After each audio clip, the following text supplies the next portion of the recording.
যদি আপনাদের মধ্যে কেউ কিছু জেনে থাকেন তাহলে দয়া করে বলুন। কখনো কখনো সমস্যার সাথেই সমাধান আসে হনুমান। এই আঘাত রাক্ষসরা দিয়েছে, এর সমাধানও রাক্ষসদের কাছে আছে। অর্থাৎ এই হনুমান,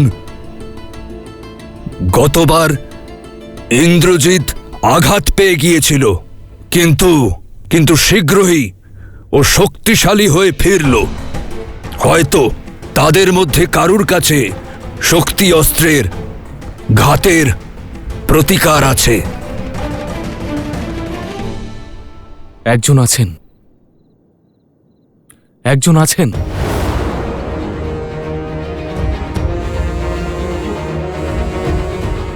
যার কাছে এর সমাধান থাকতে পারে। বিভীষণ মশাই, দয়া করে আপনি তার পরিচয় দিন। লঙ্কার রাজবৈদ্য সুসেন। উনিই পারবেন। লক্ষণ মহাশয়কে একমাত্র উনিই সুস্থ করতে পারেন, কিন্তু ওনার কাছে পৌঁছানো খুবই অসম্ভব। ওখানে রাক্ষসরা থাকবেন। ওনার সুরক্ষার জন্য লঙ্কায় প্রবেশ করে রাক্ষসদের আড়াল করে ওনাকে এখানে আনবে কে? হনুমান, শীঘ্র সুসেনকে এখানে নিয়ে এসো। যথাজ্ঞা প্রভু। আপনার ইচ্ছা পূরণ আমার জীবনের একমাত্র লক্ষ্য।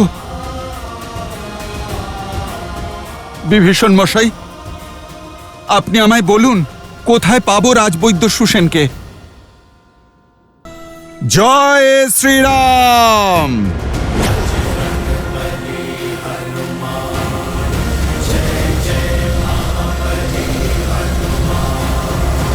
সাবধান, লঙ্কেশ প্রবেশ করছেন।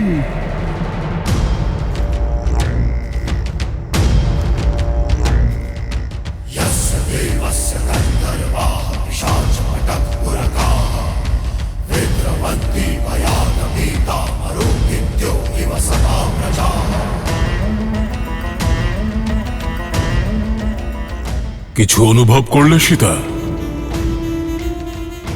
বায়ুর পথ পাল্টে গেছে বলে মনে হচ্ছে না তোমার? আজ তুমি রামের শিবির থেকে বিজয়ের উল্লাস নয়,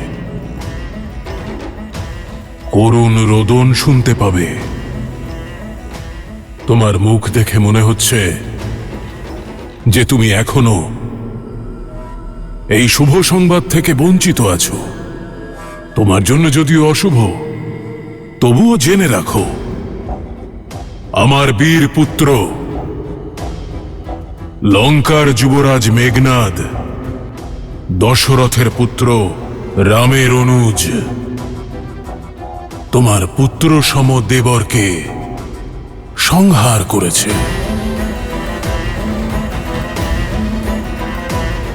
ও এতক্ষণে মৃত্যুর কোলে ঢলে পড়েছে। রাধা লক্ষণ,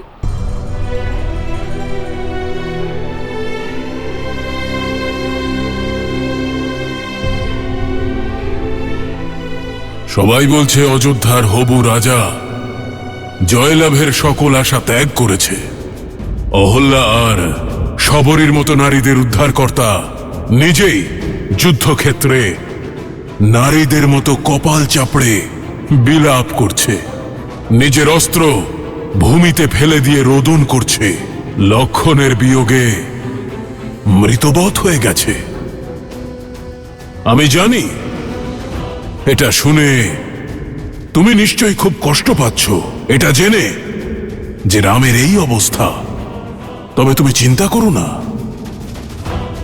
আমি খুব বেশিক্ষণ তোমাকে এভাবে কষ্ট পেতে দেব না। যত শীঘ্র সম্ভব রামকে এক সুখকর মৃত্যু দেব, যাতে ও চলে যেতে পারে তার লক্ষণের কাছে। সেখানে লক্ষণও নিশ্চয়ই তার দাদার প্রতীক্ষা করে আছে।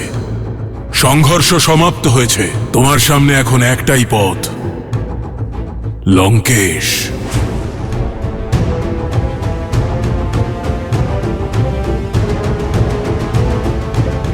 তোমার ছলনার দ্বারা আমার বিশ্বাস ভাঙতে পারবে না রাবণ। আমার শ্রীরাম আমার আশার আলো, আমার বিশ্বাসের স্তম্ভ। আর যতক্ষণ আমার শ্রীরাম আছেন, ভ্রাতা লক্ষণের কোনো ক্ষতি হতে পারে না। আমার শ্রীরাম ভ্রাতা লক্ষণকে বাঁচানোর জন্য কোনো না কোনো উপায় ঠিক বের করবেন। বিশ্বাস বড় ঘাতক মায়া এই বিশ্বাসের। সমগ্র সংসার রঘুবংশের মৃত্যুতে মৌন, কিন্তু তোমার বিশ্বাস বলছে যে ওর কিচ্ছু হবে না। কে বাঁচাবে ওকে? আমার ইন্দ্রজিতের ব্রহ্মশির অস্ত্র সকল বানরকে সংহার করেছে। এখন কেউ নেই রামের পাশে।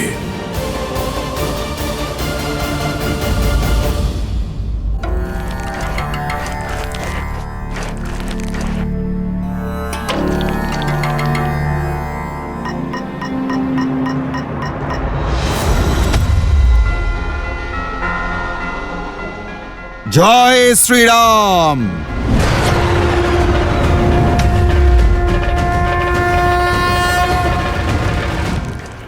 রাজবৈদ্য সুসেন, শীঘ্র ঔষধি দিন। প্রচুর সৈনিক আহত হয়ে পড়েছে। শিষ্য, ও, তাহলে ইনি রাজবৈদ্য সুসেন।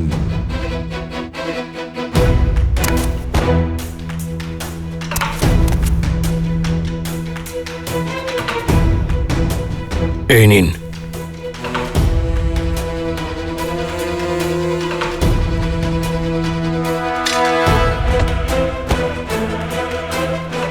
আরে বড় বিচিত্র কীট, একে তো আগে দেখিনি।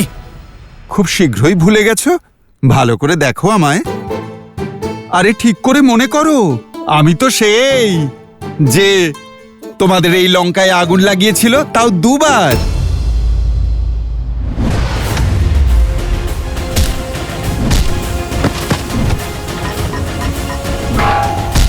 পালাও, এটা সেই বানরটা। পালাও পালাও পালাও।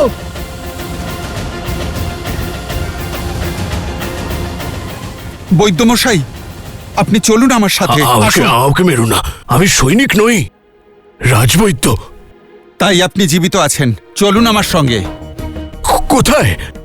আমি এখানকার রাজবৈদ্য। আমার সমস্ত জড়িবুটি সামগ্রী এখানেই রয়েছে। ঠিক বলেছেন, তাহলে সামগ্রী সমেতই নিয়ে যাচ্ছি আপনাকে।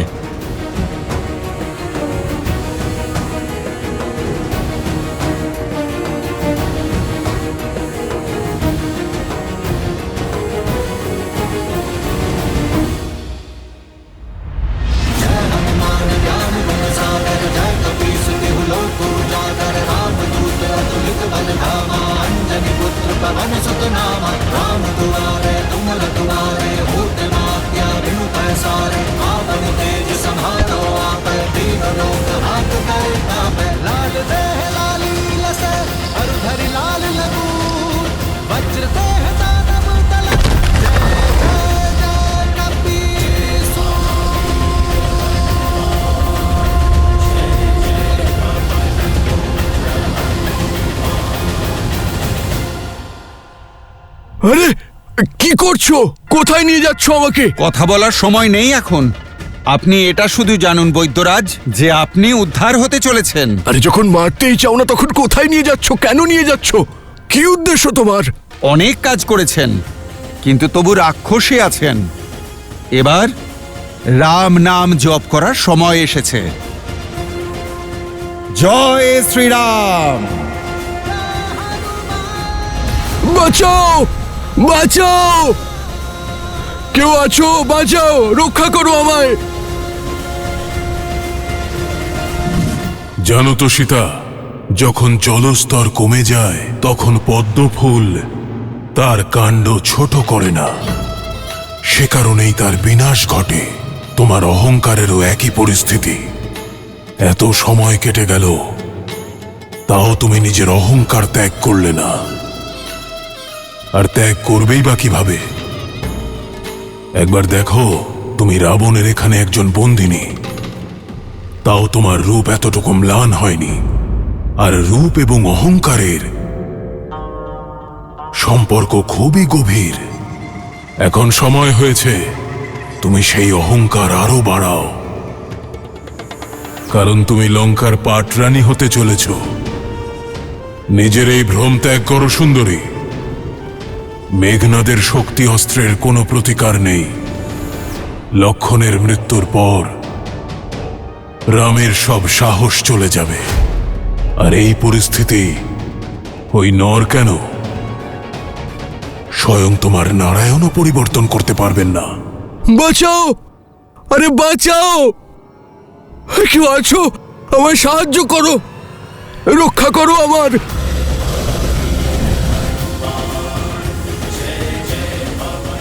বাঁচাও, বাঁচাও। সুসেন, দেখতে পাচ্ছ তো রাবণ, এক্ষুনি বলেছিলে না যে আমি আমার পুত্র লক্ষণকে হারিয়েছি? এবার তুমি ভালো করে দেখো, আমার দ্বিতীয় পুত্র হনুমান এখনো আছে। আর যতক্ষণ আমার পুত্র হনুমান জীবিত আছে, আমার আরেক পুত্রের কোনো ক্ষতি হবে না। আসলে পবন বেগ আর দিক কখন বদলাবে কেউ জানে না। আর এখন পবন পুত্র হনুমান ভ্রাতা লক্ষণ আর মৃত্যুর মাঝে দাঁড়িয়ে আছে। বলেছিলাম না আমি, শ্রীরাম কোনো না কোনো উপায় ঠিক বের করবেন। কমলের ওই উদাহরণ তুমি ঠিকই দিয়েছিলে রাবণ, শুধু তুলনা ভুল ছিল। সেই কমল হলে তুমি। এত কিছু হারাবার পরেও অহংকার ত্যাগ করছো না। সীতা রাবণের হবে, সেই সময় কখনো আসবে না। কিন্তু তোমার কাছে সময় খুব বেশি বাকি নেই রাবণ। শ্রীরামের কাছে ক্ষমা চাও, অলীক কল্পনা ছেড়ে সত্যকে স্বীকার করো, না হলে রাক্ষস কুলের বিনাশ হতে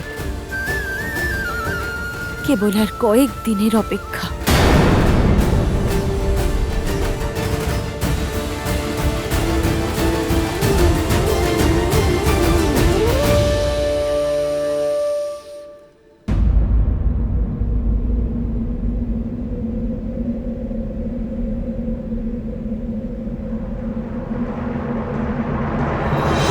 श्री गुरु चरण सरोज रज, निज मन मुकुरु सुधारी। बरनउँ रघुबर बिमल जसु, जो दायकु हाल चारी।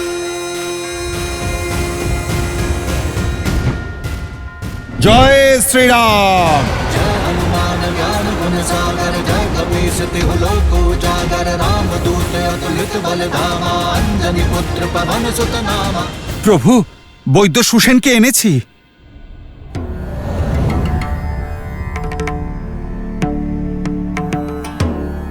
এটা ঠিক নয় বিভীষণ, আমাকে আমার ইচ্ছার বিরুদ্ধে এখানে এভাবে আনা হয়েছে। আমার গৃহ তুলে নিয়ে এসেছে আর আমি। প্রভু, আমি বৈদ্যদের ভালো করেই জানি। ওনারা ঔষধ আর উপকরণ নিতে অনেকটা সময় ব্যয় করেন। আর প্রভু, আমার কাছে সময় ছিল না। সুসেন মহাশয়, সময় বড় জটিল। লক্ষণ মহাশয়ের জ্ঞান ফেরানোর জন্য সহায়তা করুন। আমি বিভীষণ নই যে লঙ্কেশের বিরুদ্ধে শত্রুদের সাথে গিয়ে যোগ দেব। আমার নিষ্ঠা এখনো লঙ্কার জন্যই। আমি মৃত্যুকে মেনে নেব, কিন্তু শত্রু চিকিৎসা করব না। আমি আমার রাজধর্ম কখনোই ছাড়তে পারবো না।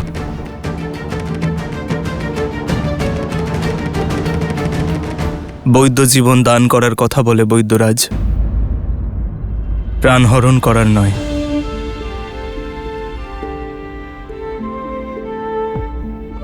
আর রইল কথা ধর্মের, তাহলে ধর্মের অর্থ, পদ এবং পরিভাষা পরিস্থিতির সঙ্গে পরিবর্তন হয়। লঙ্কার নিবাসী হওয়ার কারণে লঙ্কেশের প্রতি আনুগত্য দেখাতে নিজের কর্মের ধর্ম পালন করা থেকে বিমুখ হবেন না। হনুমানের আপনাকে এখানে আনার পথ জটিল অবশ্যই ছিল, কিন্তু তার প্রয়োজন ধার্মিক ছিল। আপনাকে একজন শত্রু রূপে নয়, একজন বৈদ্য রূপেই এখানে আনা হয়েছে। আপনি জানেন এই লোকে বৈদ্যকে ঈশ্বরের স্থান কেন দেওয়া হয়েছে? কারণ সে ঈশ্বরেরই মতো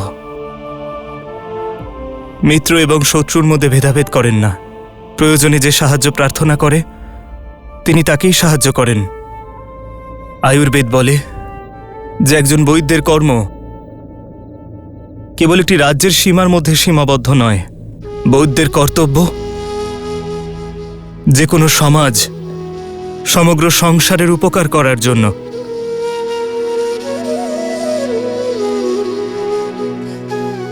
এ আপনার কাছে আমার আবেদন যে আমার ভাইয়ের এই অবস্থার চিকিৎসা করুন। আপনাকে সসম্মানে আপনার রাজধর্ম পালন করতে লঙ্কায় ফিরিয়ে দিয়ে আসা হবে। যদি আপনার চেষ্টা না করার কারণে আমার লক্ষণের প্রাণ চলে যায়,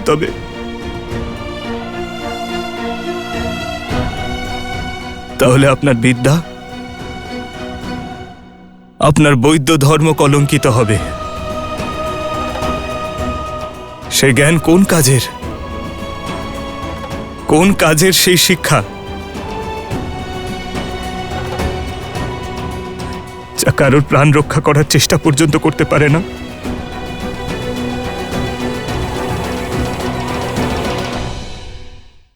ইন্দ্রজিতের অস্ত্র গভীর ক্ষত সৃষ্টি করেছে। না ওর হৃদয়ের গতিতে স্পন্দন আছে, না আছে দেহে প্রাণ।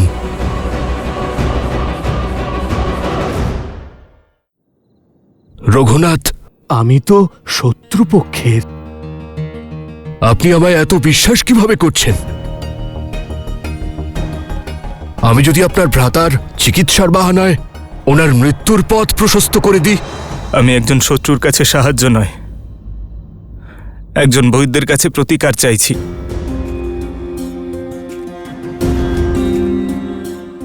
আমি আমার লক্ষণ আপনাকে সঁপে দিলাম। আপনি চাইলে ওর প্রাণ রক্ষা করুন, আর না চাইলে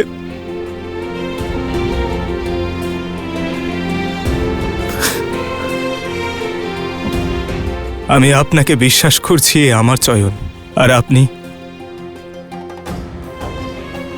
আপনার জ্ঞানের সঙ্গে ন্যায় করবেন, বা আপনার বৈদ্য ধর্মের সঙ্গে কপটতা, এ আপনার চয়ন।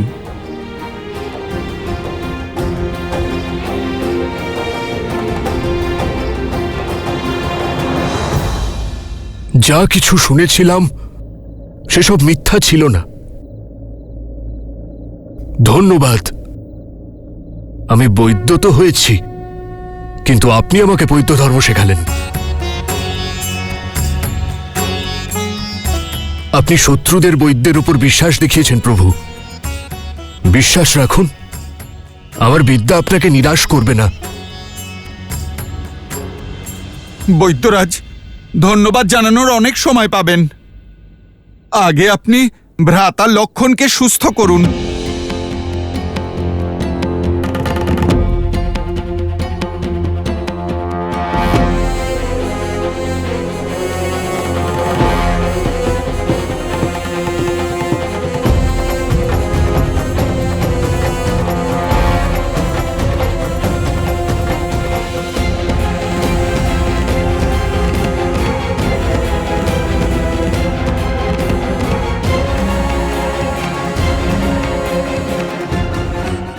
ক্ষমা করুন রঘুনন্দন। ইন্দ্রজিতের অস্ত্র গভীর ক্ষত সৃষ্টি করেছে। না ওর হৃদয়ের গতিতে স্পন্দন আছে, না আছে দেহে প্রাণ।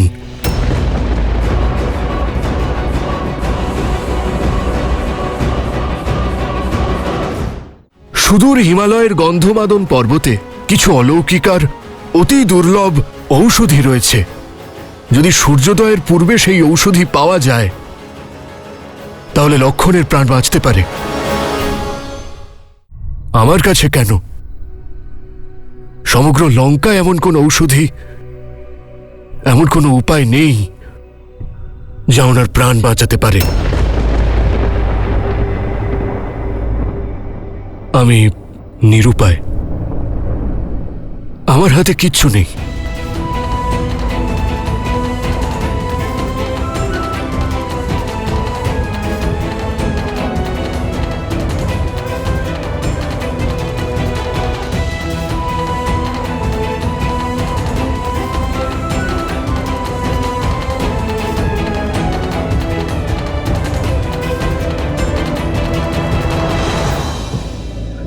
এই সমগ্র ব্রহ্মাণ্ডে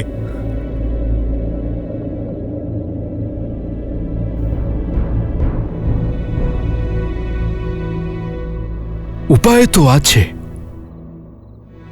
কিন্তু তা অসম্ভব। কর্মবীর নিজের কর্মের দ্বারা সমস্ত অসম্ভবকে সম্ভব করে তোলে। বৈদ্যরাজ, আপনি শুধু পথ বলে দিন, তার পরের কর্তব্য আমার। হনুমান কার্য সহজ নয়, খুবই কঠিন। আর তার থেকেও সবথেকে বড় সমস্যা তো হলো সময়ের অভাব। লক্ষণের কাছে কেবল সূর্যোদয় পর্যন্ত সময় রয়েছে, যা লাভ করার জন্য দেবতাদেরও বহুযুগ সংঘর্ষ করতে হয়েছে। তুমি তা সূর্যোদয়ের পূর্বে কিভাবে নিয়ে আসবে? আপনি কেবল উপায় বলে দিন। সুদূর হিমালয়ের গন্ধমাদন পর্বতে কিছু অলৌকিক আর অতি দুর্লভ ঔষধি রয়েছে, যা সমুদ্র মন্থনের সময় প্রকট হয়েছিল। যদি সূর্যোদয়ের পূর্বে সেই ঔষধি পাওয়া যায় তাহলে লক্ষণের প্রাণ বাঁচতে পারে।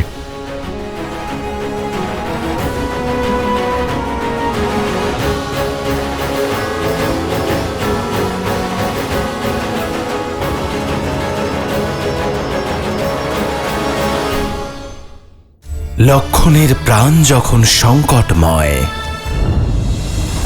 সঞ্জীবনী আনতে পৌঁছল জয় শ্রীরাম। সংকট মোচনকারী হনুমান।